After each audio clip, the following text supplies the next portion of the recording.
ہٹ دھرم نیتاؤں کی ہیکڑی نکالنا، ان کے کالے کرتوتوں کی پبلسٹی کرنا، جرائم پیشہ عزت داروں کی پگڑی اچھالنا، لوگوں تک عوامی نمائندوں کا نام اعمال پہنچانا۔ میڈیا نے اپنی طاقت کو حکمرانوں کے ہاتھوں گروی رکھ دیا ہے۔ اگر وہ بدلاؤ نہیں لائے گا تو ملک کے ساتھ غداری کے مترادف۔ تو ہم اتنا ہی کہنا چاہتے ہیں کہ اگر مسلمان ہو جائے۔ میڈیا کے بارے میں ایک بات یہ کہنا چاہتا ہوں کہ اب ہوتا یہ ہے کہ ہمارے جوشیلے غیر تربیت یافتہ نوجوان بات کرتے ہیں میڈیا کی تو سوشل میڈیا کی اور متبادل میڈیا پلیٹ فارمز کی، کیونکہ یہ بات اب ڈھکی چھپی تو نہیں رہی کہ ہم جو کچھ ان راستوں سے دیکھ سن رہے ہیں وہ ہمارے مزاج، ہمارے تیور اور ہمارے ارادوں تک پر گہری چھاپ چھوڑ رہا ہے۔ جو کچھ ہم دیکھ رہے ہیں میڈیا کے ذریعے۔ میڈیا جمہوریت کا چوتھا ستون ہے جس کا فرض ہے حکومت کی لاپرواہی کی پول کھولنا، ہٹ دھرم نیتاؤں کی ہیکڑی نکالنا، ان کے کالے کرتوتوں کی پبلسٹی کرنا، جرائم پیشہ عزت داروں کی پگڑی اچھالنا، لوگوں تک عوامی نمائندوں کا نام اعمال پہنچانا۔ یہ ان کی ذمہ داری ہے، کیونکہ جمہوریت میں اقتدار کے دل میں لوگوں کا ڈر بنے رہنا بے حد ضروری ہے۔ اس کو دوسرے الفاظ میں سیاسی جواب دہی کہیں گے۔ ادھر ڈر نکلا اور ادھر منمانی شروع ہوئی۔ آج ایسے ہی ہو رہا ہے، سارا ڈر نکل گیا ہے۔ میڈیا نے اپنی طاقت کو حکمرانوں کے ہاتھوں گروی رکھ دیا ہے۔ عوامی خزانے کا بندرباٹ، قومی وسائل کا نجی سرمایہ کی طرح استعمال اور سینکڑوں دوسری برائیاں جو کسی بھی ملک کو مختلف طریقوں سے کھوکھلا کرنا شروع کر دیتی ہیں۔ سوچئے ہمارا میڈیا موجودہ سیاسی صورتحال کو بہتر بنانے میں کیا کردار کر رہا ہے؟ بجائے بہتر بنانے کے بربادی کی طرف لے جایا جا رہا ہے۔ تو ہم میڈیا سے یہ کہنا چاہتے ہیں کہ اسے بدلاؤ لانا پڑے گا۔ اگر وہ بدلاؤ نہیں لائے گا تو ملک کے ساتھ غداری کے مترادف ہے۔ اپنی ذمہ داری کو نظر انداز کرنا اور اس کو چھوڑ دینا۔ فلسطین کے اوپر تجویز آ چکی ہے، میں اس کو چھوڑ رہا ہوں۔ سدبھاونا منچ، اس کے بارے میں کئی باتیں کہنا چاہتے ہیں لیکن وہ بھی تجویز کی شکل میں آ چکا ہے۔ کامن سول کوڈ کا معاملہ بھی تجویز کی شکل میں آ چکا ہے۔ تو ہم اتنا ہی کہنا چاہتے ہیں کہ اگر مسلمان ہو جائے اور اسلام پر عمل کرنے کا فیصلہ کر لے تو کیسا بھی سول کوڈ آ جائے، کیسا بھی قانون بنا لو، لیکن مشکل یہ ہے کہ خود مسلمان تو اندرونی بحران سے ہم کو نکلنا ہوگا اور نکالنے کے لیے ہمیں محنت کرنی ہوگی۔ اصلاح معاشرہ کی بات آ چکی ہے۔ انصاف کی ایک بات ہے جو نہیں آئی ہے۔ ہوتا یہ ہے پچھلے مہینے میں 18 حادثے ہوئے ہیں موب لنچنگ کے، ایک مہینے میں 18 حادثے۔ تو کسی مہذب ملک اور مہذب سماج کے لیے اس سے زیادہ بدبختی کی کوئی بات نہیں ہو سکتی ہے۔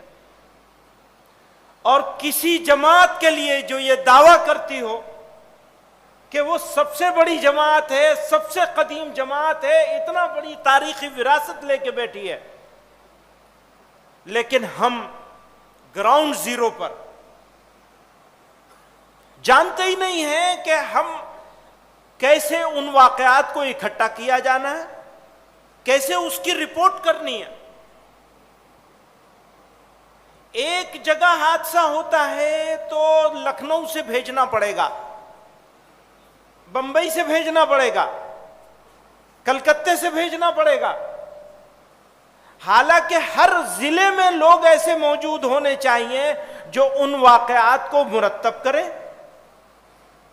اس کو کہتے ہیں انگریزی میں فرسٹ ہینڈ انفارمیشن، یعنی بغیر کسی ذریعے کے اطلاع کا کلیکٹ کرنا، جمع کرنا، اور جمع کر کے اس کو ادارے تک پہنچانا. سیکنڈری سورس نہیں ہونا چاہیے. اخبار میں خبر پڑھی ہے جی، کلکتے کے اخبار میں چھپا ہے کہ مرشد آباد میں ایسا حادثہ ہوا، اور اس کے اوپر ہم لوگ اپنی رپورٹ تیار کر کے اس کو اگر بھیجیں گے آگے، اس رپورٹ کی کوئی حیثیت نہیں ہوگی. اس کے اوپر شعبہ قائم ہے، کام ہو رہا ہے. لیکن میں یہ کہتا ہوں کہ کام دکھاوے کا ہو رہا ہے، اصلی کام ہم نہیں کر پا رہے ہیں. یہ بات الگ ہے کہ جو ہو رہا ہے دوسرا کوئی وہ بھی نہیں کر رہا ہے، لیکن جو ہونا چاہیے اس کا 20% بھی نہیں ہو رہا ہے، 80% جگہ خالی ہے. اس لیے بات ہم ٹریننگ کی کر رہے ہیں.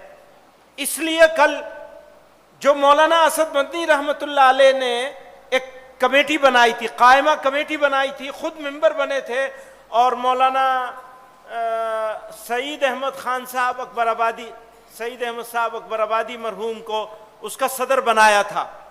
مولانا افضال الحق جوہر قاسمی جنرل سیکریٹری بنے تھے. کل کی ورکنگ کمیٹی میں پرسوں کی الحمدللہ جمعیت علماء ہند نے اسی کام کے لیے، ہر ضلع میں ہمارے پاس تربیت یافتہ افراد ہونے چاہیے، اور اگر وہ تربیت یافتہ افراد، بالکل ٹھیک ہے کہ علماء کے باہر سے بھی جوڑ لیے جانے چاہیے، لیکن اگر علماء کے پاس یہ صلاحیت نہیں ہوگی تو ہم تو ایسے ہی ادھورے رہ جائیں گے. تو اللہ کی مہربانی سے 2-2.5 سال کی محنت سے ہم لوگ آج اس نتیجے پر پہنچے کہ ایک کمیٹی بنا دی گئی ہے. حضرت مولانا رحمت اللہ صاحب دامت برکاتہم کو اس کا صدر بنایا گیا ہے. ابھی جنرل سیکریٹری کسی کو نہیں بنایا ہے، وہ ورکنگ کمیٹی سے اختیار ہم لوگوں نے لے لیا ہے. لیکن اراکین میں ہوں، مولانا حکیم الدین صاحب ہیں، مولانا نیاز فاروقی صاحب ہیں، مفتی عفان صاحب ہیں، اور مفتی شمس الدین صاحب ہیں، اور کون صاحب ہیں؟ ایک صاحب اور ہیں کوئی، وہ کل وہ تجویز پڑھ کے سنائی جا حضرت مولانا سلمان بجنوری صاحب دامت برکاتہم ہیں. تو آج صبح اس کی ایک میٹنگ ہو گئی، آپ کی ایبسنس جوڑ لی گئی ہے، 2 لوگوں نے غیر حاضری کی ہے. جی ہاں یہ بات صحیح ہے، اطلاع نہیں تھی، لیکن جرمانہ پھر بھی دینا پڑے گا آپ کو. تو ایک میٹنگ آج فجر کے بعد الحمدللہ اس کمیٹی کی ہو گئی ہے، اور دوسری اگلے 15 دنوں میں ہوگی انشاءاللہ. تو ہم لوگ لگاتار اس کے اوپر کام کریں گے، کیونکہ ٹریننگ کے لیے ہم لوگ جمال صاحب کو، جمال صاحب آپ کا تعارف ایک مرتبہ یہاں ہونا چاہیے، آپ اوپر تشریف لائیے.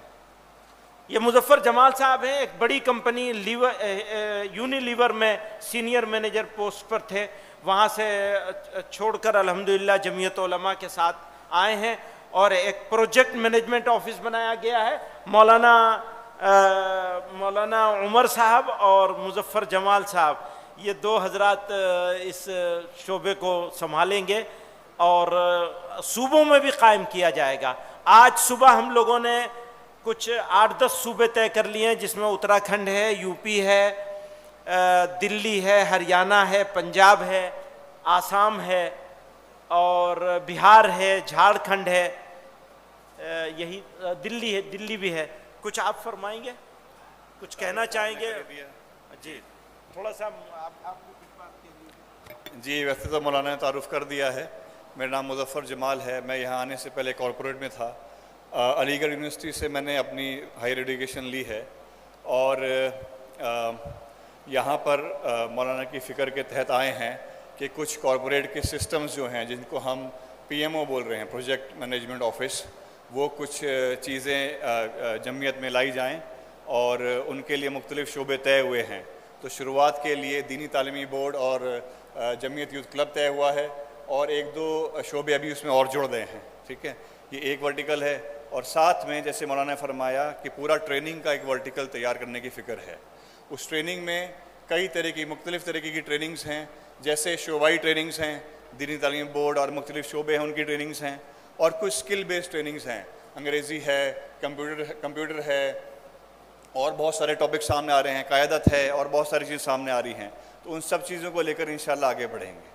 تو آپ سب حضرات سے درخواست، سے تعاون کی درخواست ہے اور دعا کی درخواست ہے. تو یہ ایک بات ہو گئی ٹریننگ کے بارے میں، کام کی ترتیب کے بارے میں، کام کو پیشہ ورانہ انداز میں کرنے اور کروانے کے بارے میں.